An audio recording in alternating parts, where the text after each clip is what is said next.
Hi, my name is Robin Sis.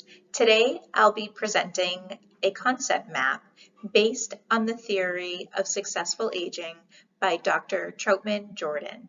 This presentation has been prepared for the Graduate School of Nursing at the University of Hartford on September 29, 2021.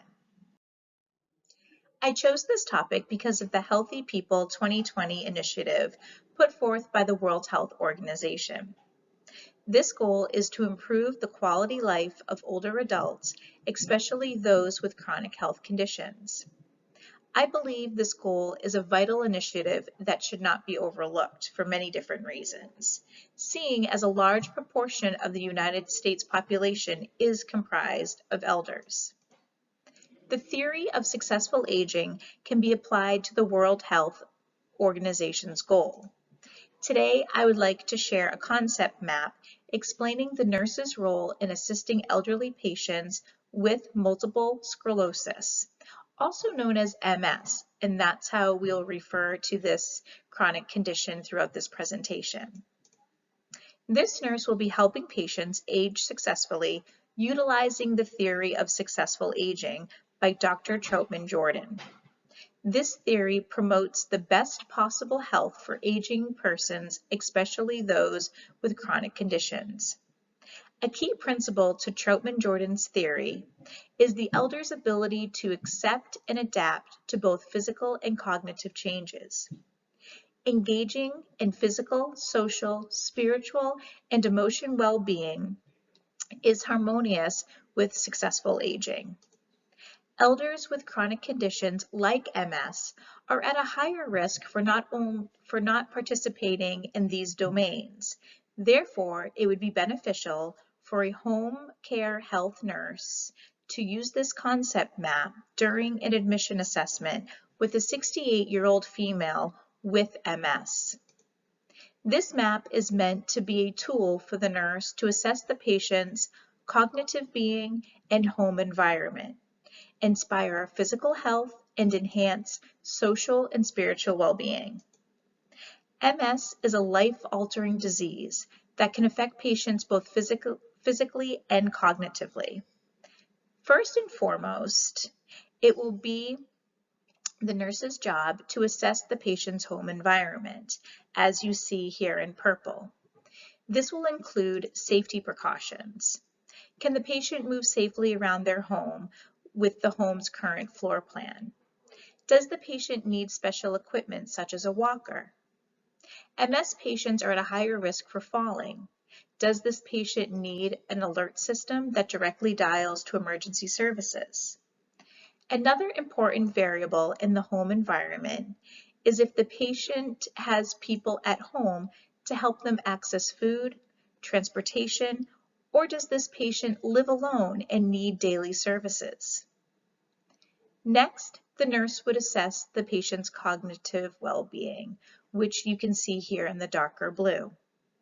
Assessing the patient's knowledge on the disease process will help the nurse understand exactly how much support the patient may need. MS is a progressive neurological disease. Therefore, assessing the patient's extent of their disability will give insight into the patient's ability to use the other domains of this map. Dr. Troutman Jordan explains that all persons have a level of personal control, which is someone's desire to overcome limitations. Nurses can help patients overcome their barriers by focusing on empowering their patients. What really makes them motivated? Is it their grandkids, their spouse, or their job? Let's now look at the physical health domain that you see up on the right with a turquoise blue color.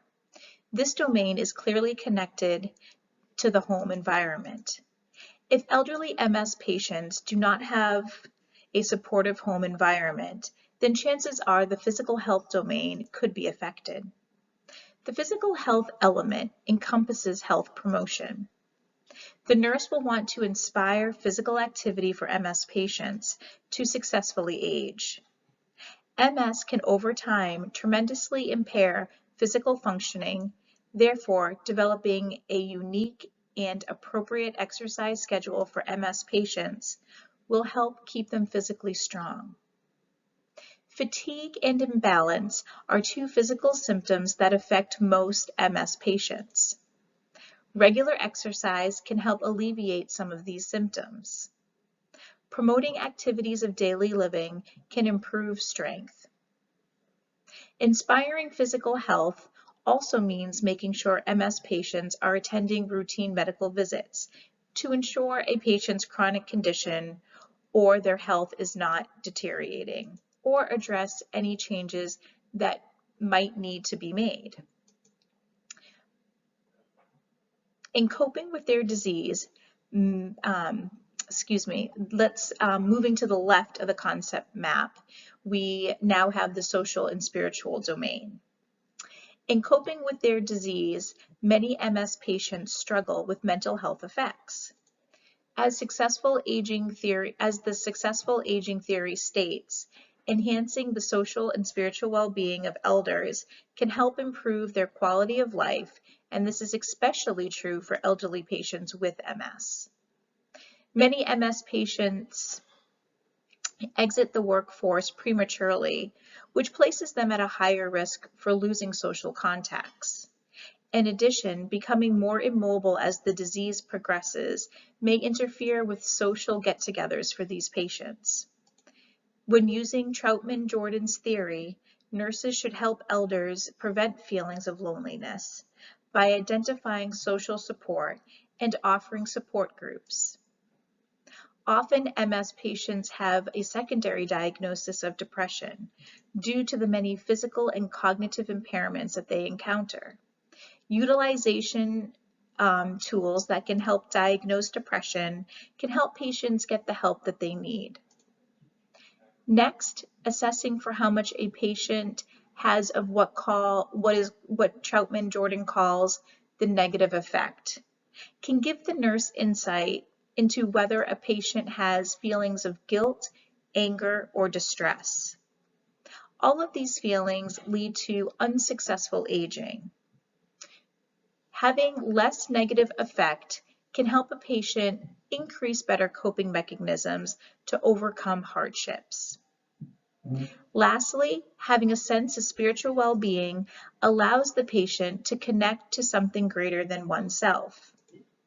A spiritual foundation, such as praying or meditation, can help elderly patients process their limitations and learn how to be at peace with their adversities. As you can see, all four domains affect one another at some point and somehow. And if all elements are achieved to the best of one's ability living with MS, then the idea of gerotranscendence can be met. One could view reaching gerotranscendence as the goal of successful aging. In this case, it would be the ability to accept age-related changes, even living with a chronic neurological disease. I would now like to give a little background information on the Troutman-Jordan's theory of successful aging. This theory was designed and based off of an adaptation model. Dr. Troutman-Jordan explains that the aging person will most likely age successfully if they are able to accept and adapt to physical and cognitive changes that they endure. And as discussed on the previous slide, this is especially important for elders with chronic health conditions such as MS. There are three important coping mechanisms that are applied when using this theory. They are functional performance, intrapsychic factors, and spirituality. These three coping mechanisms really are the foundation to the domains that we talked about on the concept map, and that was physical health, spirituality, and social well-being, and also when the nurse was assessing the patient's home environment and also their cognitive function. So let's take a look at functional performance. This discusses a person's ability to choose to adapt to a physiological and physical changes. So the nurse's role in this situation would be to assess the older adult's participation and ability to engage in health promotion activities. So functional performance really speaks to that domain of physical health. Are they able to exercise? To what degree can they exercise? Are they able to get themselves to a place, to a gym, or exercise at home? So this functional performance really talks a lot and speaks a lot about the physical body, and are the patients choosing to adapt and to the changes that they are experiencing. The intrapsychic factors are inherent character features that may prevent adaptation to change. As we discussed on the previous slide, when the nurse was assessing the patient's cognitive function, we talked about the nurse's role in monitoring how much a person, how much negative effect they have. That means how much distress are they experiencing, how much depression, how much guilt. Having a lot of negative effect will decrease the ability for aging elders to age successfully. And we also discussed personal control. So it would be important for the nurse to assess personal control, which talks about, are the patients able to empower themselves to rise above the changes that have occurred in their body, and are they able to motivate themselves to adapt to the change emotionally? Personal control also not only does it discuss empowerment, but it also discusses are patients willing to push themselves past their limitations? So the nurse could assess for those things. Spirituality was the other domain that we discussed during during the concept map, and this is also very important for the nurse to assess for the engagement with spiritual activity. Spirituality really adds to the person's evaluation of self and how one deals with hardships and difficulties. So these three coping mechanisms also speak to the nursing paradigm, the person, environment, health, and nursing. Patient being the person who we really want to focus on and help them age successfully despite having a chronic condition that they live with.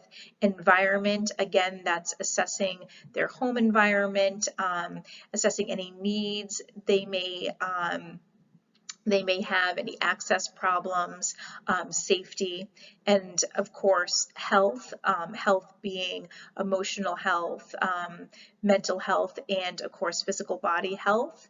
And then the nursing aspect of the nursing paradigm is the nurse's role and how we can help patients achieve their successful aging. Now I'd like to take a couple of minutes and just talk about gerotranscendence, which is a huge concept of this theory. So gerotranscendence is the person's ability to accept age-related changes.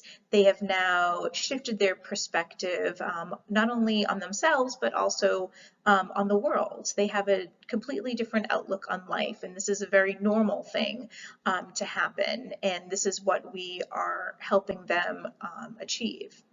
They start to begin the differences between their past self, and now they understand their present self, and they feel comfortable with that. Within gerotranscendence, there are three age-related changes, and that is the cosmic dimension, the self dimension, and the social dimension. The cosmic dimension is the change that relates to the feeling one with the universe. Somebody feels as one with the universe, understanding oneself's position in the world. This is associated with the decreased fear of death if this change is achieved. Self-dimension is the change that relates to how one views themselves in the world and being okay with changing parts of one's physical self or cognitive self. A gero-transcendent person can still see their self-worth despite the physical changes they see in the mirror that might be occurring. Social dimension, this is the type of change that highlights the importance of having quality relationships. A gero-transcendent person may become more selective with whom they're choosing to surround themselves with, and this is not an isolating issue or a loneliness issue. They are just really care about spending quality time with those they have deep relationships with. Within the theory of successful aging, a nurse can assess for characteristics of gero-transcendence. Nurses would notice a decrease in anxiety about death. Patients would be engaging in meaningful relationships. They also would see important changes in relationships with others. They would also see patients engaging themselves in meaningful activities. Patients often are very self-aware and have high levels of self-acceptance and knowledge. In conclusion, successful aging is achieved through adaptation of new physical, social, emotional, and spiritual well-beings. And as one ages, their goal is to obtain gero-transcendence. Thank you.